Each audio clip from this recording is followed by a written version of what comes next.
찬미 예수님, 안녕하셨습니까? 네, 오늘 견진성사 받으시는 분들 진심으로 축하드리고, 또 오늘 우리 화북본당의 날 17주년이라고 하니까 또 여러분 모두에게 축하드립니다. 본당 공동체가 벌써 17년씩 돼서 많은 우리 신자분들이 또 늘어났고, 그래서 더욱 우리 제주 교구 안에 아주 든든한 우뚝 선 공동체로 이렇게 성장한 것 같아서 저도 진심으로 이렇게 기쁩니다. 우리 화북본당 제가 와서 미사 지낼 때마다 여러분들 미사 아주 그 참여하는 열기를 제가 느낄 수 있어서, 여러분들이 그 응답하시는 그 목소리로 제가 그 느낄 수 있거든요. 그래서 참 올 때마다 기쁩니다. 이번 여름 8월 14일에서부터 18일까지 그 우리나라에 귀한 손님이 오시는데 누가 오시죠? 프란치스코 교황님이 오십니다. 이분은 그 교황에 선출되신 다음에 첫 마디로 이렇게 그 베드로 대성당 그 발코니에 이렇게 나오셔서 인사하시면서 그 막 이제 그 이 선출 하는 그 추경 투표 끝내고 바로 나오셔서 이제 그 인사하시는 말씀 중에 우리 그 추기경님들이 아주 그 먼 곳까지 가서서, 아주 먼 곳에까지 가서 로마의 주교를 찾아내셨다고 반 그 농담조로 이렇게 말씀을 하신 적이 있습니다. 교황이란 너무 거창한 단어를 이렇게 쓰시지 않고 일부러 로마의 주교라고 표현하셨습니다. 여러분들 첫 번째 로마의 주교가 누굽니까? 자신이 없으세요? 첫 번째 로마의 주교는 베드로 사도이십니다. 그 원래 예루살렘에 계셨지만 나중에 로마, 그 시대에 그 로마 제국에서 가장 중심이 되는 도시가 로마였고, 그래서 로마에서 이렇게 주로 활동을 많이 펼치셨고, 거기에서 순교하셨기 때문에 그 후대에 오는 베드로 사도의 후계자들이 계속 그 로마에서 활동을 했습니다. 그래서 교황이라는 우리나라 말은 아주 그것도 그 용어가 좀 문제가 있어서 제가 계속 가는 데마다 교종이라고 바꿔서 말씀을 드리는데, 옛날에 본래 지금도 서양에서 쓰는 말은 파파 프란체스코라고 합니다. 파파라는 말은 그냥 옛날에 그 로마 시대 때부터 그냥 아버지라는 그 의미를 가지고 있었습니다. 그러니까 그냥 친근하게 우리 성직자들 중에서도 가장 어떤 아버지 역할을 해주시는 분이라는 그런 뜻이었지, 우리 지금 쓰는 한국말처럼 어마어마하게 그 황자 들어가는 그런 말은 아니었습니다. 여하튼 첫 번째 로마의 주교로서 베드로 사도가 그 일을 하셨는데, 오늘 한번 우리가 그 베드로 사도의 또 바오로 사도의 주길이기도 하지만 베드로 사도의 생애를 한번 되짚어 보면서 그분이 어떤 그 사도로서의 삶을 살았는지 한번 묵상해 보면 좋겠습니다. 베드로는 사실 그 예수님 부르심을 받은 첫날부터 예수님 앞에서 정말 요새 말로 하면은 쪽팔리는 일을 한두 번 경험한 분이 아닙니다. 처음에 예수님하고 만나서 예수님께서 깊은 데로 가서 그물을 쳐라, 다시 쳐라 하니까 밤새도록 우리가 애써서 고기잡이를 했지만 전혀 한 마리도 못 잡았는데 뭔 소리입니까?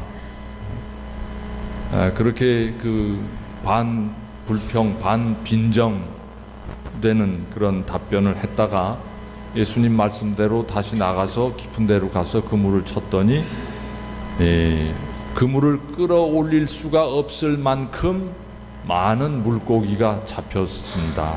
그때 베드로 사도가 정말 그 예수님 앞에서 무릎을 꿇고 죄인입니다. 저는 저에게서 떠나 주십시오 하고 사과를 했습니다. 또 한 번은 성서에 보면 갈릴레아 호수에서 제자들이 배를 타고 가는데 바람이 몹시 거세게 불어닥치면서 파도가 일고 막 그러니까 제자들이 어쩔 줄을 모르는 상황에서 예수님께서 그 주변으로 물 위를 걸어가시는 그런 때가 있었습니다. 그때 베드로가 나서서 주님이시라면 저에게 물 위를 걸어오라고 명령해 주십시오 하고 이렇게 외치니까 예수님이 오너라 하셨죠. 근데 정작 베드로 사도가 배 바깥으로 발을 내딛고 물 위를 걷기 시작하자 금방 거센 바람이 불어닥치는 것을 보고는 겁이 나서 겁에 질려서 물에 빠져들었다고 합니다. 그러니까 주님 저를 살려주십시오, 저 죽습니다 하고 고함을 치고 그래서 예수님이 손을 내밀어서 잡아주시면서 말씀하시기를 이 믿음이 약한 자야 왜 의심하였느냐 하고 이렇게 말씀하셨죠. 그게 두 번째 쪽팔리는 일이. 세 번째 쪽팔린 일이 오늘 복음에서 우리가 읽었습니다만 예수님이 너희는 나를 누구라고 생각하느냐 누구라고 하느냐 하고 이렇게 물으시자 베드로는 스승님은 살아계신 하느님의 아드님 그리스도이십니다 하고 아주 자신 있게 당당히 답했습니다. 근데 그 직후에 예수님께서 당신이 예루살렘에 가시면 거기서 붙잡혀서 고난을 당하고 죽임을 당하신 다음에 사흘 만에 다시 살아나실 것이라고 하시니까 베드로는 막 성을 내면서 예수님을 붙들고 가서 절대로 그런 일이 있어서는 안 됩니다. 무슨 말씀입니까? 하고 예수님을 아주 강하게 몰아붙이면서 반박했다고 합니다. 그때 예수님이 베드로에게 뭐라고 하셨죠? 사탄아 물러가라. 사탄아 물러가라. 자기 사랑하는 수제자에게 사탄아 물러가라. 너는 내게 걸림돌이다. 너는 하느님의 일을 생각하지 않고 사람의 일만 생각한다. 아주 불호령을 내리셨습니다.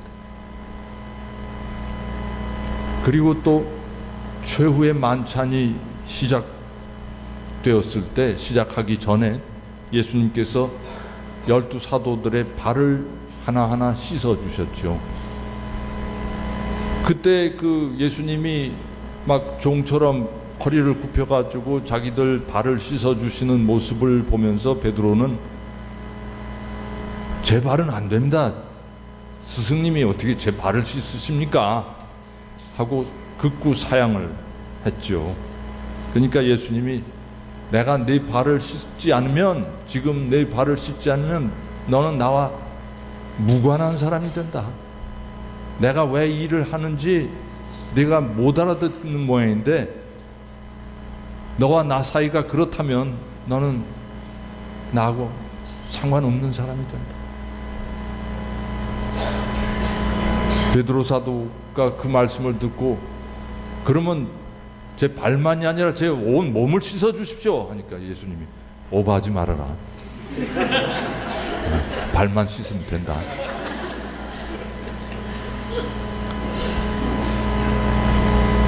최후의 만찬이 끝나고 겟세마니 동산에 가서 예수님께서 베드로와 야고보와 요한 세 제자를 데리고 가셔서 그 제자들 있는 데서 조금 더 떨어진 곳에 가셔서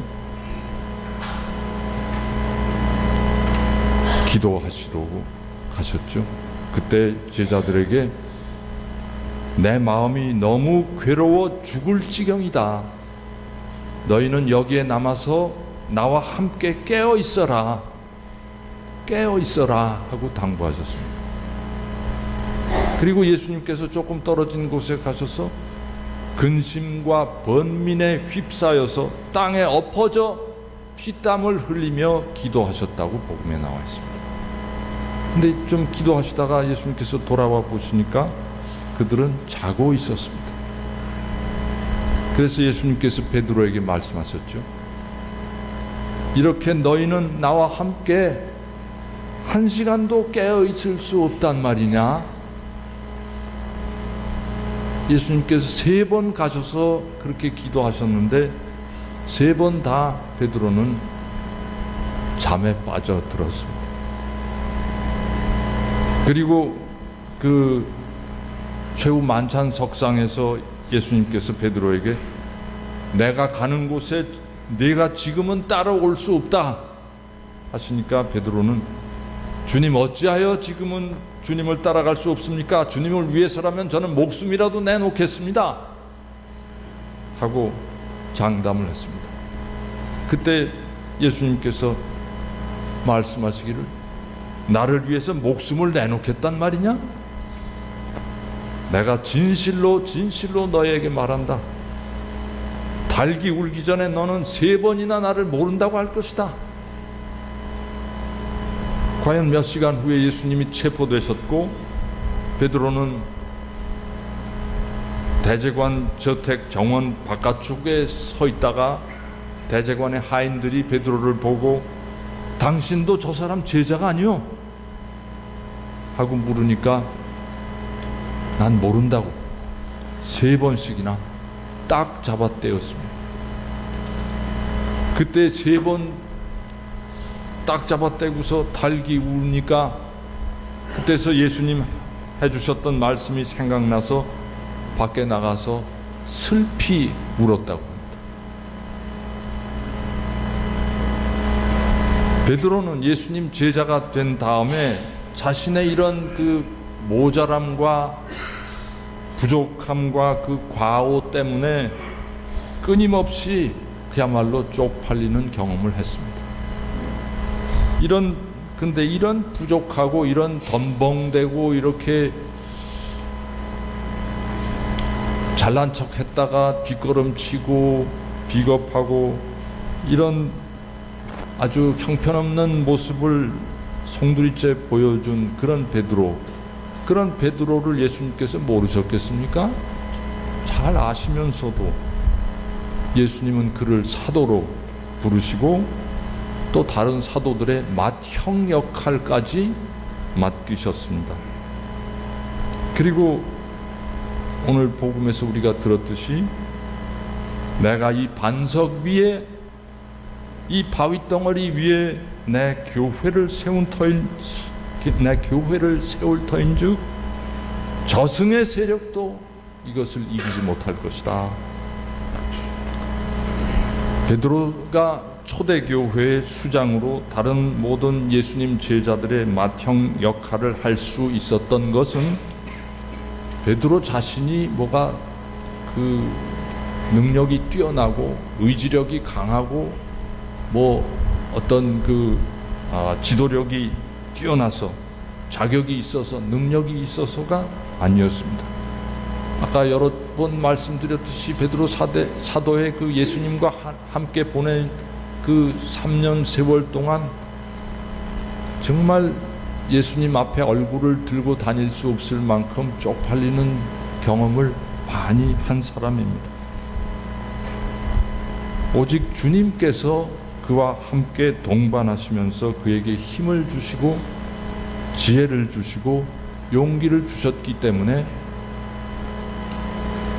초대교회의 기둥 역할을 할 수가 있었습니다. 오늘 첫째 독서 사도행전에서 베드로 사도가 감방에 갇혔을 때 천사가 베드로의 옆구리를 두드려 깨우며 빨리 일어나라 하고 말하니까 그의 손에서 쇠사슬이 떨어져 나갔고, 또 천사가 다시 겉옷을 입고 나를 따르라 해서 베드로가 따라 나서니까 그 감방 문이 저절로 열렸다고 합니다. 베드로는 예수님 생전에 끊임없이 자신의 모자람과 부족함을 체험함으로써 자신의 힘으로가 아니라 주님의 힘으로, 주님께서 인도하시는 그 인도하심의 모든 것을 맡겨드리는 의탁의 삶을 배운 사람입니다. 자신의 재주보다는 주님의 뜻에, 주님의 능력에 모든 것을 맡겨드리고 주님의 손에 끌려서 한 발자국씩 걸어 나갈 때 자기 능력의 몇 배의 열매를 맺을 수 있음을 배웠고, 그래서 초대교회를 그러한 그 겸손한 자세로 이끌어갈 수 있었습니다. 오늘 견진성사를 받는 여러분들은 성령의 은사를 받고 오늘의 예수님 증인이 되도록 초대받고 계십니다. 오늘의 예수님 제자가 되어서 여러분의 믿음을 여러분 한 사람 안에 그냥 조용히 묻어두는 것이 아니라 세상에 여러분의 믿음을 증언하고 또 여러분의 삶으로, 생활로 그 믿음을 증명하는 그러한 사명을 부여받으시는 것입니다. 그렇게 말하면 여러분은 나는 교리도 잘 모르고 또 남을 설득할 수 있는 그런 말재주도 없는데 과연 내가 뭘 할 수 있단 말입니까? 하고 의아하게 생각하실지 모르겠습니다. 그러나 베드로 사도처럼 여러분의 능력이나 여러분의 학력이나 여러분의 재능으로가 아니라 여러분이 끊임없이 매일같이 주님의 말씀을 읽고 듣고 마음에 새기고 그리고 그 말씀을 여러분의 생활 안에 조금씩 실현해 나가려고 노력할 때 주님께서 여러분과 함께 계시고 주님께서 여러분을 통해서 일하실 것입니다. 오늘 이 견진 성사를 통해서 성령께서 여러분에게 항상 주님과 함께 걸을 수 있는 그런 굳센 믿음과 겸허한 신앙의 자세를 심어주시도록 간절히 기도해 주시면 좋겠습니다.